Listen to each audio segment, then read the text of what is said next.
দাঁত ক্ষয় রোধ করবেন যেভাবে। দাঁত ক্ষয় বা ক্যাভিটি হওয়া খুবই সাধারণ সমস্যা, কিন্তু কিছু সহজ নিয়ম মানলে এটা অনেকটাই রোধ করা যায়। দাঁত ক্ষয় রোধের উপায়: ১. নিয়মিত দাঁত ব্রাশ করুন। দিনে দুবার, সকাল ও রাতে ঘুমানোর আগে ফ্লোরাইডযুক্ত টুথপেস্ট ব্যবহার করুন। ২. মিষ্টি ও চিনি কম খান। চকলেট, ক্যান্ডি, সফট ড্রিঙ্কস কম খাওয়া ভালো। বেশি চিনি দাঁতের ক্ষয় দ্রুত বাড়ায়। ৩. খাওয়ার পর মুখ পরিষ্কার করুন। খাবারের পর পানি দিয়ে কুলি করুন, এতে খাবারের কণা দূর হয়। ৪. ডেন্টাল ফ্লস ব্যবহার করুন। দাঁতের ফাঁকে জমে থাকা ময়লা পরিষ্কার করতে সাহায্য করে। ৫. নিয়মিত ডেন্টিস্ট দেখান। বছরে অন্তত ১ থেকে ২ বার চেক আপ করানো ভালো। ৬. ক্যালসিয়ামযুক্ত খাবার খান।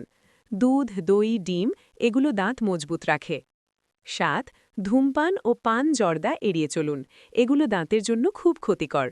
সতর্কতা: দাঁতে ব্যথা, কালো দাগ বা গর্ত দেখা গেলে দেরি না করে ডাক্তারের কাছে যান। দেরি করলে সমস্যা আরও বাড়তে পারে।